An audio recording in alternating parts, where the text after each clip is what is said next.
Welcome. Today we're reading the chapter Rise of a New Era of the novel Tarzan the Terrible.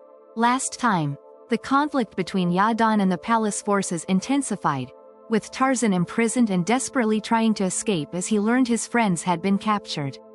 The priests, led by Lu Dan, revealed Tarzan to the opposing warriors as a false god, while Lieutenant Obergitz sought to maintain his power by falsely identifying himself as the true deity.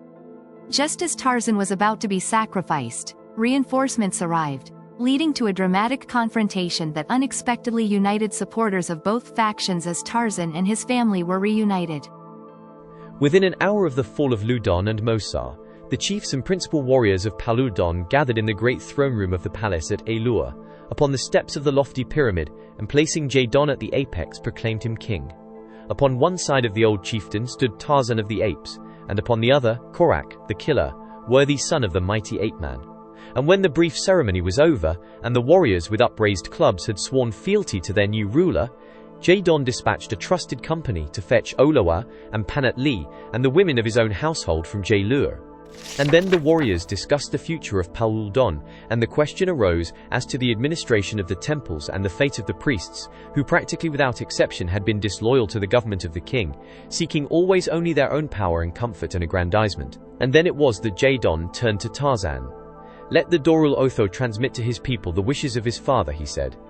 "Your problem is a simple one," said the ape-man, "if you but wish to do that which shall be pleasing in the eyes of God. Your priests, to increase their power, have taught you that Jad ben Otho is a cruel god, that his eyes love to dwell upon blood and upon suffering. But the falsity of their teachings has been demonstrated to you today, in the utter defeat of the priesthood. Take then the temples from the men, and give them instead to the women, that they may be administered in kindness and charity and love. Wash the blood from your eastern altar, and drain forever the water from the western." Once I gave Ludon the opportunity to do these things, but he ignored my commands, and again is the corridor of sacrifice filled with its victims. Liberate these from every temple in Paluldon. Bring offerings of such gifts as your people like, and place them upon the altars of your God, and there he will bless them, and the priestesses of Jad ben Otho can distribute them among those who need them most. As he ceased speaking, a murmur of evident approval ran through the throng. Long had they been weary of the avarice and cruelty of the priests, and now that authority had come from a high source, with a feasible plan for ridding themselves of the old religious order, without necessitating any change in the faith of the people, they welcomed it.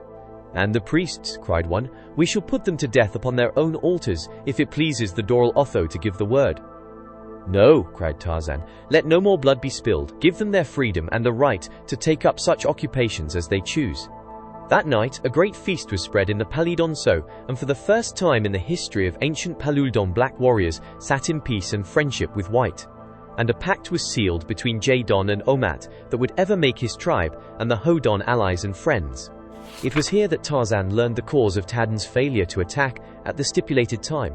A messenger had come from Jadon carrying instructions to delay the attack until noon, nor had they discovered until almost too late that the messenger was a disguised priest of Ludon, and they had put him to death and scaled the walls, and come to the inner temple court with not a moment to spare. The following day, Olowa and Panat Li, and the women of Jadon's family arrived at the palace at Alur, and in the great throne room Tadden and Olowa were wed, and Omat and Panat Li. For a week Tarzan and Jane and Korak remained the guests of Jadon, as did Omat and his black warriors. And then the ape-man announced that he would depart from Paluldon. Hazy in the minds of their hosts was the location of heaven, and equally so the means by which the gods travelled between their celestial homes and the haunts of men. And so no questionings arose when it was found that the Dorul Otho with his mate and son would travel overland across the mountains and out of Paluldon toward the north. They went by way of the Korul Jaya, accompanied by the warriors of that tribe and a great contingent of Hodon warriors under Tanodem.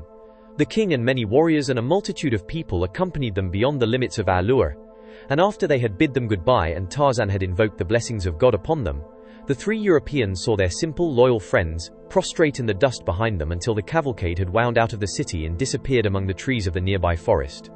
They rested for a day among the Korul Jaya while Jane investigated the ancient caves of these strange people, and then they moved on, avoiding the rugged shoulder of Pastorulved and winding down the opposite slope toward the great morass. They moved in comfort and in safety, surrounded by their escort of Hodon and Wazdon. In the minds of many, there was doubtless a question as to how the three would cross the great morass, but least of all was Tarzan worried by the problem. In the course of his life he had been confronted by many obstacles, only to learn that he who will may always pass. In his mind lurked an easy solution of the passage, but it was one which depended wholly upon chance. It was the morning of the last day that, as they were breaking camp to take up the march, a deep bellow thundered from a nearby grove. The ape-man smiled. The chance had come. Fittingly then, would the Doral Otho and his mate and their son depart from unmapped Paluldon. He still carried the spear that Jane had made, which he had prized so highly, because it was her handiwork that he had caused a search to be made for it through the temple in Ailur after his release, and it had been found and brought to him. He had told her laughingly that it should have the place of honor above their hearth, as the ancient flintlock of her Puritan grandsire had held a similar place of honor above the fireplace of Professor Porter, her father. At the sound of the bellowing, the Hodon warriors, some of whom had accompanied Tarzan from Jadon's camp to Jailur, looked questioningly at the ape-man, while Omat's Wazdon looked for trees, since the Gryf was the one creature of Paluldon which might not be safely encountered even by a great multitude of warriors. Its tough, armored hide was impregnable to their knife thrusts, while their thrown clubs rattled from it as futilely as if hurled at the rocky shoulder of Pastarulved. "Wait," said the ape-man, and with his spear in hand he advanced toward the Gryf, voicing the weird cry of the Taurodon. The bellowing ceased and turned to low rumblings, and presently the huge beast appeared. What followed was but a repetition of the ape-man's previous experience with these huge and ferocious creatures. And so it was that Jane and Korak and Tarzan rode through the morass that hems Paluldon, upon the back of a prehistoric triceratops, while the lesser reptiles of the swamp fled hissing in terror. Upon the opposite shore they turned and called back their farewells to Tadin and Omat, and the brave warriors they had learned to admire and respect. And then Tarzan urged their titanic mount onward toward the north, abandoning him only when he was assured that the Wazdon and the Hodon had had time to reach a point of comparative safety among the craggy ravines of the foothills.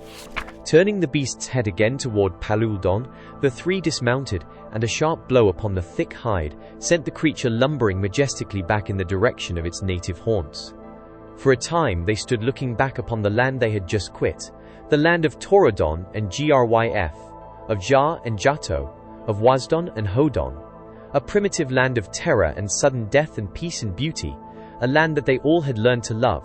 And then they turned once more toward the north, and with light hearts and brave hearts, took up their long journey toward the land that is best of all home.